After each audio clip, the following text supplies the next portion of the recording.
warahmatullahi wabarakatuh. Yang terhormat dosen penguji uji kinerja PPG dalam jabatan kategori 1 tahun 2022. Perkenalkan, saya Laili Agustina, guru biologi di SMA Negeri 2 Puruk Jatuh, Kabupaten Mulung Raya, Provinsi Kalimantan Tengah, sekaligus sebagai mahasiswa PPG dalam jabatan kategori 1 tahun 2022 di LPTK Universitas Ahmad Dahlan. Pada hari ini, Rabu 5 Oktober 2022, saya melakukan praktek pembelajaran untuk memenuhi uji kinerja PPG dalam jabatan kategori 1 tahun 2022 pada kelas 12 MIPA dengan materi gametogenesis pada hewan dengan pendekatan saintifik dan model pembelajaran problem based learning. Berikut video pembelajaran saya, saran dan kritik serta masukan sangat saya harapkan untuk perbaikan selanjutnya. Selamat menyaksikan. Assalamualaikum warahmatullahi wabarakatuh.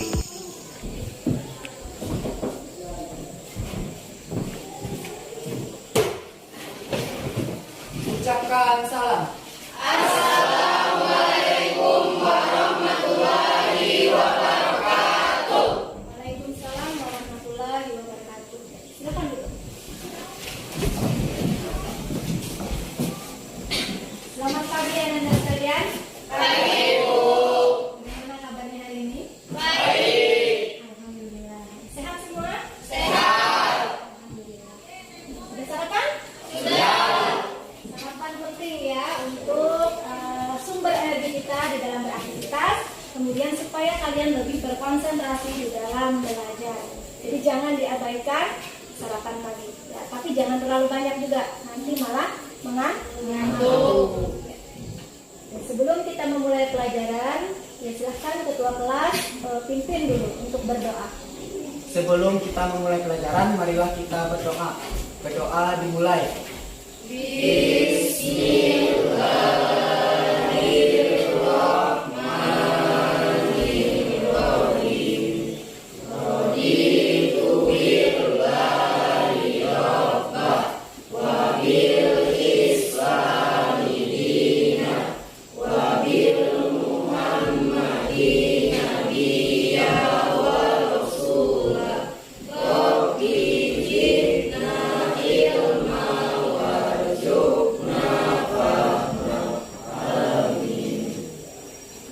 Sebelum kita memulai pelajaran hari ini, Ibu ingin bertanya terlebih dahulu, siapa yang masih ingat tentang materi kita di pertemuan sebelumnya? Saya, Bu, Ya, silakan. yaitu tentang pembelahan sel, mitosis dan meiosis. Ya, bagus sekali. Adakah yang masih ingat di mana terjadinya pembelahan mitosis dan meiosis tersebut? Saya, Bu. Ya, jadi Mitosis pada sel tubuh, meiosis pada sel kelamin. sekarang siapa yang masih ingat tujuan dari pembelahan mitosis dan meiosis tersebut? Saya, Bu. Ya, silakan Azmi. Mitosis bertujuan untuk pembentukan sel-sel baru untuk menghentikan sel yang mati dan juga untuk pertumbuhan. Sedangkan meiosis untuk pembentukan sel gamet. Bagus ya, masih ingat tentang materi kita sebelumnya. Terus dulu. Untuk hari ini materinya masih ada hubungannya dengan pertemuan minggu yang telah lewat ya, yaitu tentang proses gametogenesis atau pembentukan sel gamet yang terjadi secara meiosis. Pembentukan sel gamet ini terdiri dari dua, yaitu spermatogenesis dan oogenesis. Spermatogenesis adalah proses pembentukan sel sperma, sedangkan oogenesis adalah proses pembentukan sel telur atau ovum. Adapun tujuan pembelajarannya hari ini adalah setelah mengikuti kegiatan pembelajaran ini, diharapkan kalian bisa mengurutkan proses spermatogenesis dan oogenesis secara tepat, kemudian menganalisis proses spermatogenesis dan oogenesis secara tepat. Berikutnya adalah membandingkan antara proses spermatogenesis dan oogenesis secara tepat. Sekarang perhatikan gambar di depan ini.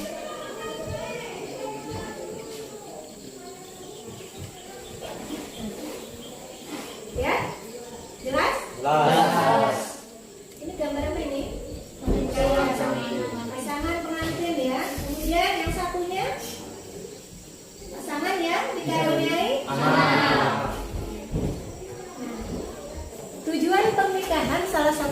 adalah untuk memperoleh keturunan, memperoleh anak ya, sebagai generasi penerus dari kedua orang tuanya. Tetapi faktanya di lapangan bahwa tidak semua pasangan yang menikah itu bisa dengan mudah mendapatkan keturunan tersebut ya. Ada yang mudah 1 tahun 2 tahun dapat, kemudian ada juga yang puluhan tahun, bahkan mungkin sampai sudah tua ya masih belum mempunyai anak. Apakah ada yang demikian di lingkungan sekitar kalian? Ada ya? Mengapa demikian kira-kira? Ya, Messi? Tidak terjadi kehamilan, tidak terjadi kehamilan. Terus apa lagi? Tidak subur. Oh, tidak subur ya. Bisa gitu ya. Jadi ada salah satu dari pasangan tersebut yang tidak subur ya, bisa yang laki-lakinya maupun yang perempuannya. Ya, jadi kalau misalnya seseorang atau pasangan itu tidak mendapatkan anak, bukan berarti yang perempuannya ya yang tidak subur. Bisa jadi laki-lakinya ataupun anak perempuan. Nah, jadi jangan dijustifikasi perempuan yang salah. Nah, sekarang coba kalian perhatikan video yang Ibu tayangkan berikut ini. Ya, program bayi tabung bisa menjadi salah satu solusi bagi pasangan suami istri yang tak kunjung dianugerahi keturunan. Bagi Anda yang ingin mengikuti metode ini, disarankan berkonsultasi dengan dokter kandungan dan kebidanan, serta harus mempersiapkan budget hingga puluhan juta rupiah. Memiliki buah hati adalah idaman bagi pasangan suami istri yang telah menikah namun tak kunjung dikaruniai anak. Berbagai cara pun ditempuh termasuk melalui program bayi tabung. Pasangan Wahyu dan Tari misalnya. Karena telah 6 tahun berumah tangga tapi Tari belum juga hamil, mereka akhirnya mengikuti kelas khusus untuk program bayi tabung. Waktu itu kita udah sekian lama menikah, belum ada keturunan juga. Kemudian kita coba survei baik lewat internet maupun dari teman, ya kan. Kita mencari klinik fertilisasi, ya. Kemudian terakhir kita ke rumah sakit ini, di klinik ini. Di situ kita mendapatkan semacam kelas training ya. Jadi dikasih tahu tentang apa sih proses fertilisasi itu, kenapa sih disebut infertil dan sebagainya. Wahyu kini berbahagia karena sang istri tengah hamil dan sebentar lagi akan melahirkan.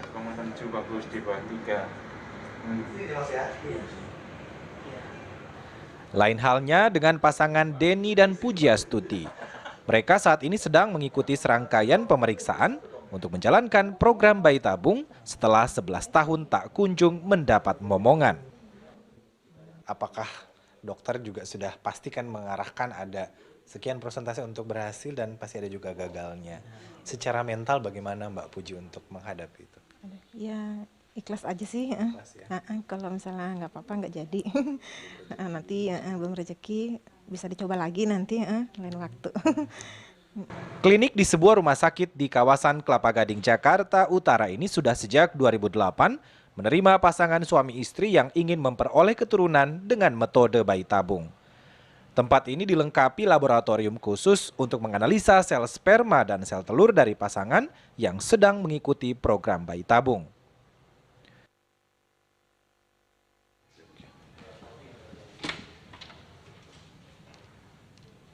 Ya, ini merupakan salah satu ruangan yang dikatakan bilik asmara. Jadi tempat ini atau ruangan ini merupakan tempat pengambilan sampel sperma dari suami yang mengikuti program bayi tabung. Tapi yang masuk ke dalam ruangan ini adalah suami istri yang sedang mengikuti program bayi tabung.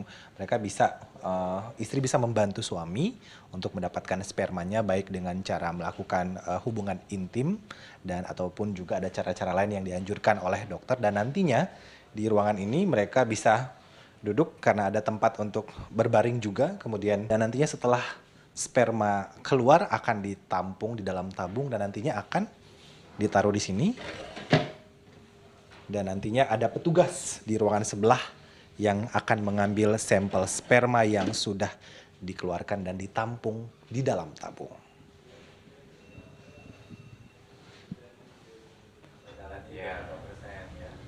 Tidak semua proses bayi tabung berhasil. Ada beberapa faktor risiko yang harus dijelaskan dokter secara transparan kepada pasangan suami istri. Di antaranya risiko keguguran, kelahiran prematur dan bayi dengan berat lahir rendah, kehamilan kembar bila embrio yang ditanamkan di rahim lebih dari satu, serta kehamilan ektopik atau hamil di luar rahim. Tentu mula-mula kan dilakukan trickling cycle dulu. Kalau kemudian belum berhasil dilakukan inseminasi. Kalau inseminasi 3 kali lazimnya kita naik ke bayi tabung. Jadi kalau pemeriksaan bayi untuk persiapan bayi tabung tentu suami istri diperiksa laboratorium bebas penyakit menular ya seperti tokso dan sebagainya. Istri juga diperiksa hormon fertilitas, diperiksa USG, cadangan telurnya ada berapa, itu untuk menentukan dosis hormonnya. Kemudian kalau pria syaratnya hanya diperiksa spermanya memenuhi syarat atau enggak. Yang tak kalah penting saat akan mengikuti program bayi tabung adalah kesiapan finansial. Rata-rata biayanya mencapai sekitar 50 juta rupiah. Meski kini ada penawaran harga program bayi tabung sekitar 37 juta rupiah. Harga tersebut tergantung dengan kondisi sang ibu. Arman Helmi, Jakarta. Dari tayangan video tadi, informasi apa yang kalian dapatkan? Ya, Bella? Tentang program bayi tabung sebagai salah satu alternatif pasangan yang mengalami kegagalan kesuburan. Ya, apakah ada lagi informasi yang didapatkan? Ya Bu, Katolik? ternyata program bayi tabung itu tidak selalu berhasil, tetapi banyak juga yang mengalami kegagalan. Ya, terus ada lagi? Saya Bu, Ya. program bayi tabung itu sangat mahal. Kemudian permasalahan apa yang muncul dari tayangan video tadi? Saya Bu, Ya. apa yang menyebabkan pasangan suami istri susah mendapatkan keturunan? Ya, apa yang menyebabkan pasangan suami istri susah berhubungan? Ada lagi? Saya Bu, apa yang menyebabkan kegagalan dalam program bayi tabung? Nah, dari beberapa permasalahan tadi yang diutarakan oleh temannya, maka kita mulai kegiatan kita hari ini merumuskan sebuah masalah ya yang dituangkan ke dalam LKPD ini. Yang masalah tadi datangnya dari tayangan video yang sudah kalian lihat, ataupun nanti ada lagi informasi di sini. Bisa kalian baca ya. Nah.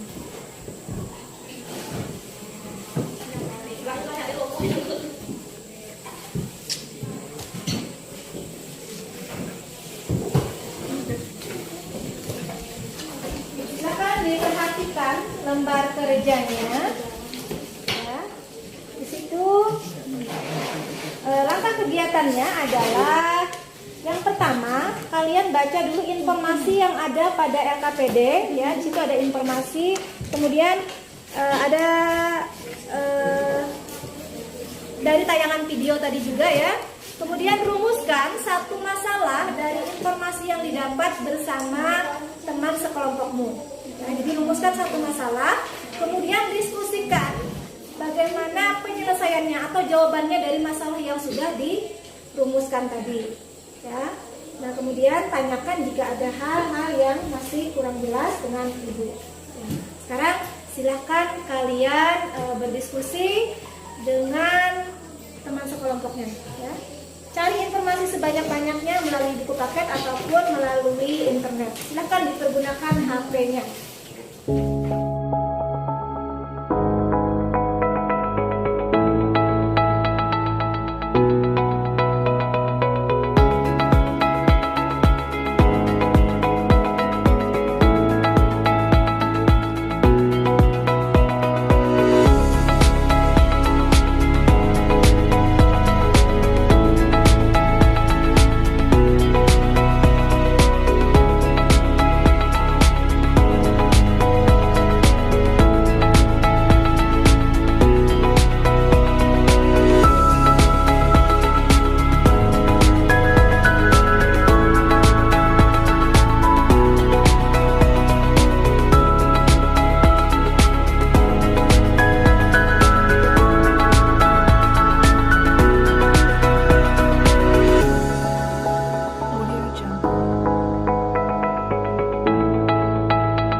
Bisa ya?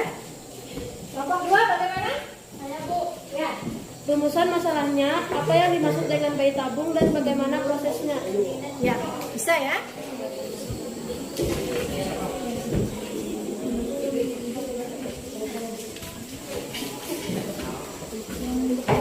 Oh ya, ini.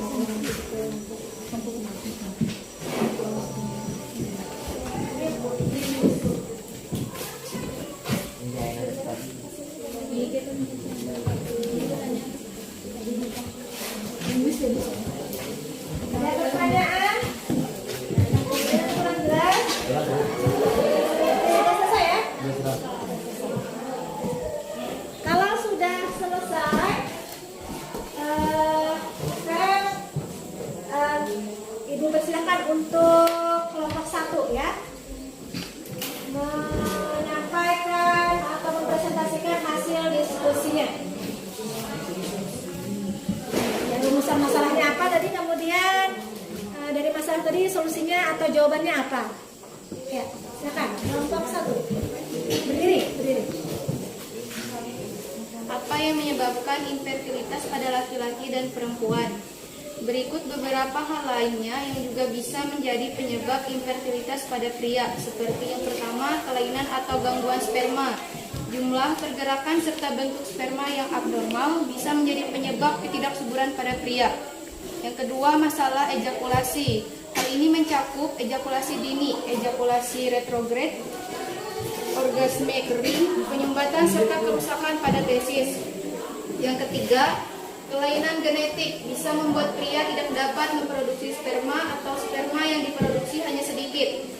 Ya, itu tadi adalah rumusan masalah dari kelompok 1, yaitu tentang apa yang menyebabkan infertilitas pada laki-laki dan perempuan. Ya, sudah diperhatikan tadi. Kemudian ada tanggapan atau ada pertanyaan dari kelompok yang lain? Silakan. Ya, kelompok 2. Tadi dikatakan bahwa salah satu penyebab infertilitas pada laki-laki disebabkan oleh bentuk sperma yang abnormal. Seperti apakah sperma yang abnormal tersebut? Seperti apakah sperma yang abnormal? Sperma abnormal artinya sperma tidak berfungsi dengan baik sehingga tidak dapat membuahi sel telur. Misalnya sperma tidak bergerak lambat, melengkung ataupun bijak. Ketidaknormalan sperma bisa dari bentuknya, gerakannya maupun jumlahnya. Adakah lagi pertanyaan atau tanggapan untuk kelompok 1? Tidak. Sekarang kita lanjutkan ke kelompok 2 atau rumusan masalahnya dan jawabannya seperti apa? Silakan. Masalahnya yaitu apa yang dimaksud dengan bayi tabung dan bagaimana prosesnya. Bayi tabung adalah istilah untuk bayi yang didapatkan dari proses pembuahan sel telur oleh sel sperma di laboratorium alias in vitro fertilization (IVF). Pembuahan itu bertujuan menciptakan embrio-embrio calon bayi. Dari sejumlah embrio itu, embrio yang paling berkualitas ditransfer ke dalam rahim agar bisa tumbuh dan berkembang. Demikian tadi rumusan masalah dan solusi atau jawabannya dari kelompok 2. Adakah pertanyaan dari kelompok yang lain? Silakan kelompok 4. Apakah anak hasil bayi tabung berbeda dengan anak lain yang lahir dari proses yang normal? Apakah anak hasil bayi tabung berbeda dengan anak lain yang lahir dari proses yang normal? Anak dari program bayi tabung sama normalnya dengan anak-anak biasa, baik dari fisik maupun kapasitas mental mereka. Yang membedakan adalah biasanya anak program bayi tabung sering terlahir prematur, yakni lahir sebelum 38 minggu. Berat badannya pun jadi lebih rendah. Sekarang dari rumusan masalah yang sudah kalian diskusikan dengan kelompoknya dan dicari jawabannya, adakah hubungannya dengan materi kita hari ini, yaitu gametogenesis pada hewan? Ada Bu? Ya, silakan. Bisa? Yaitu gangguan pada gametogenesis merupakan salah satu penyebab infertilitas atau ketidaksuburan sehingga susah untuk mendapatkan anak secara normal. Iya. Saya seperti itu. Setuju? Setuju. Selanjutnya silakan kelompok 2. Mengapa seorang anak mewarisi sifat orang tuanya?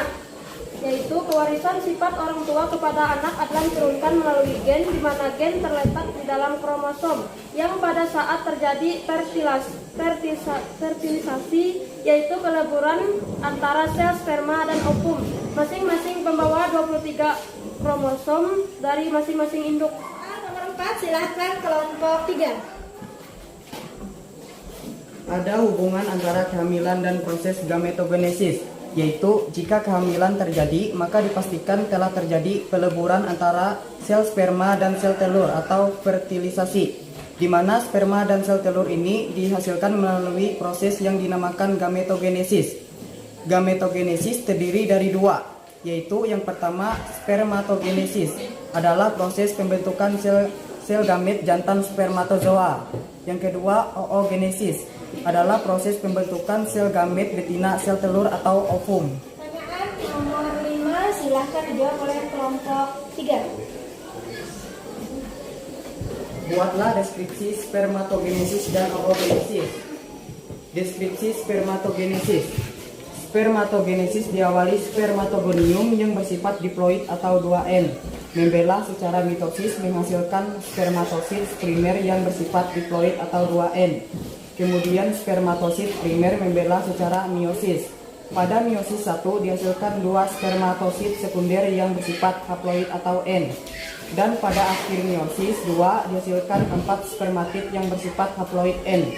Akhirnya spermatid mengalami diferensiasi dan berubah menjadi spermatozoa.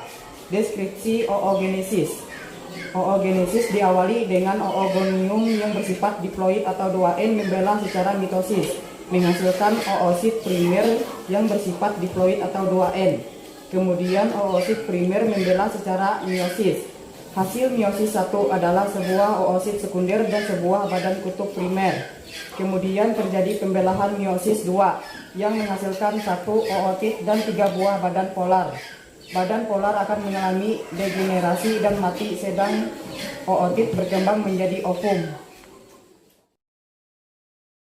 Pembeda antara spermatogenesis dan oogenesis. Spermatogenesis, pembentukan sel sperma pada pria. Oogenesis, pembentukan sel telur pada wanita. Spermatogenesis terjadi di tesis, oogenesis terjadi di ovarium atau indung telur. Spermatogenesis dimulai saat seorang laki-laki masuk usia pubertas. Oogenesis dimulai sejak di dalam kandungan, tahap perkembangan embrio, dan berlanjut ketika seorang perempuan memasuki usia pubertas. Spermatogenesis terjadi terus-menerus setiap harinya setelah masa pubertas. Oogenesis terjadi dalam sebuah siklus rutin setiap bulannya setelah masa pubertas atau siklus menstruasi. Fase pertumbuhan spermatogenesis lebih pendek, fase pertumbuhan oogenesis lebih panjang. Spermatogenesis menghasilkan jutaan sel sperma setiap kali ejakulasi, menghasilkan 1 sel telur matang setiap bulannya pada saat ovulasi. Pembentukan sel sperma pada spermatogenesis adalah proses yang berlangsung seumur hidup. Oogenesis akan berhenti prosesnya saat seorang wanita mencapai menopause. Perhatikan, ini adalah proses spermatogenesis. Proses pembentukan sperma disebut dengan spermatogenesis. Pembentukan sel sperma terjadi di dalam tubulus seminiferus. Kata tubulus berarti saluran-saluran, sedangkan kata seminiferus berasal dari kata semen yang artinya sperma. Jadi tubulus seminiferus adalah saluran panjang yang berkelok-kelok tempat pembentukan sperma.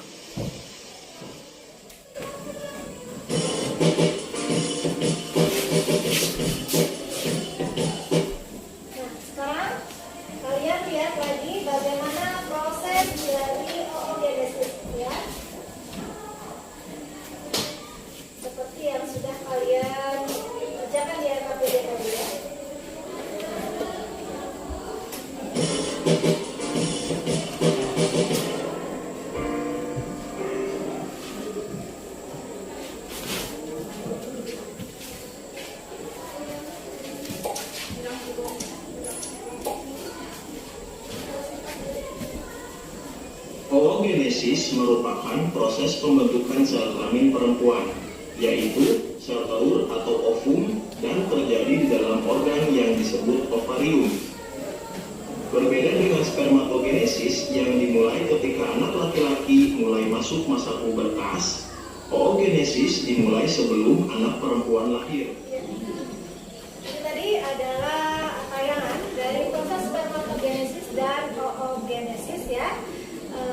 Seperti yang kalian jawab di lembar KKPD tadi ya, sama ya? Sama. Artinya berarti bisa dipahami, ya. Berarti hasilnya dari proses spermatogenesis dan oogenesis itu sama atau berbeda? Berbeda ya. Kalau proses spermatogenesis itu menghasilkan 4 sel sperma, sedangkan kalau oogenesis hanya menghasilkan 1 ovum. Nah, sekarang coba kalian perhatikan bagan proses spermatogenesis ini ya. Proses pembentukan sperma itu terjadi di dalam testis, yaitu tepatnya pada tubulus seminiferus ya. Di dalam tubulus seminiferus itu terdapat sel induk sperma, yaitu spermatogonium ya, spermatogonium yang diploid mengalami pembelahan mitosis menjadi spermatosit primer yang diploid. Kemudian spermatosit primer akan mengalami pembelahan meiosis tahap 1 menghasilkan spermatosit sekunder yang haploid. Dilanjutkan terjadi pembelahan meiosis 2 di mana menghasilkan spermatid yang haploid. Nah, spermatid yang haploid ini akan berdiferensiasi mengalami perkembangan menjadi sel spermatozoa.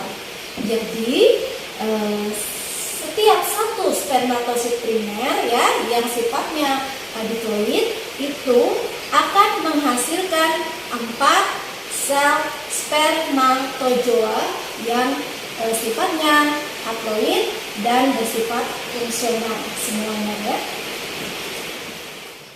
Sekarang coba kalian perhatikan bagaimana terjadinya proses oogenesis atau pembentukan sel telur pada perempuan ya. Tempatnya adalah di dalam ovarium ya. Dan terjadi sejak waktu anak perempuan itu masih di dalam kandungan ibunya ya, masih di dalam kandungan ibu.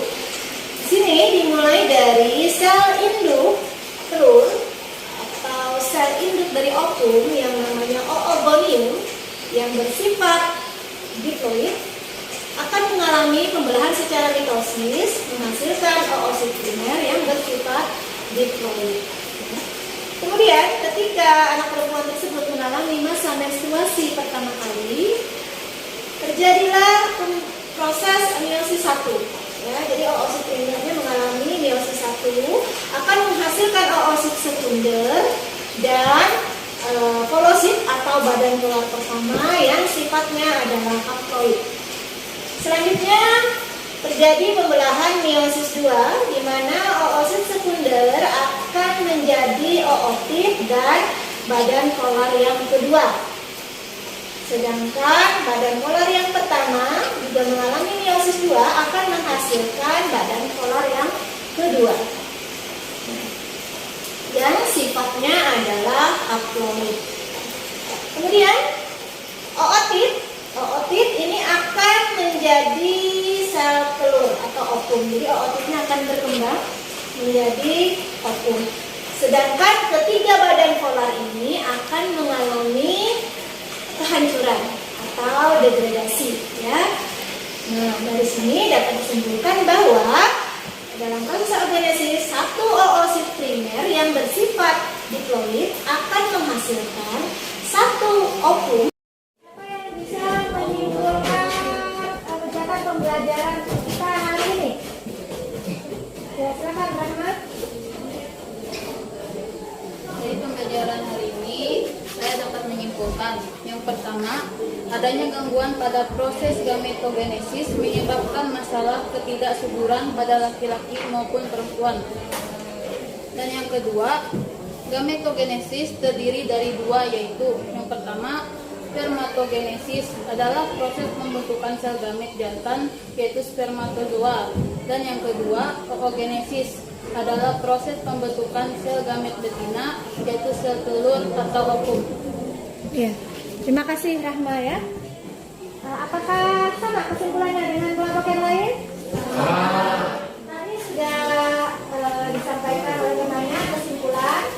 Kemudian kita lanjutkan dengan refleksi pembelajaran kita hari ini. Apa yang didapatkan dari pembelajaran hari ini? Ya. Saya bisa menurunkan proses spermatogenesis dan oogenesis. Ada lagi? Ya, kali, silakan. Saya bisa menganalisis proses spermatogenesis dan oogenesis dan juga membandingkan antara proses spermatogenesis dan oogenesis. Iya, artinya sudah paham semua ya? Paham. Ada pertanyaan kan? Sudah ada. Alhamdulillah ya. Sekarang kita apresiasi dulu untuk proses pembelajaran kita hari ini.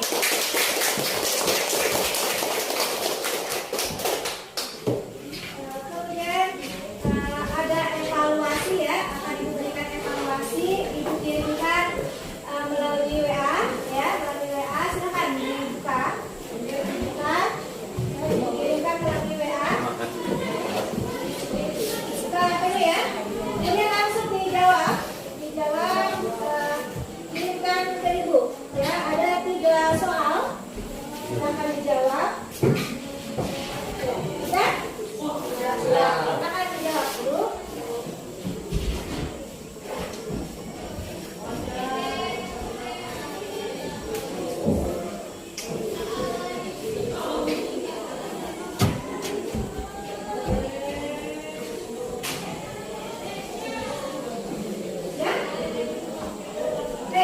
Ya, kalau sudah silahkan sekarang kumpulkan hasil kerja kelompok tadi, LKPD-nya gitu ya.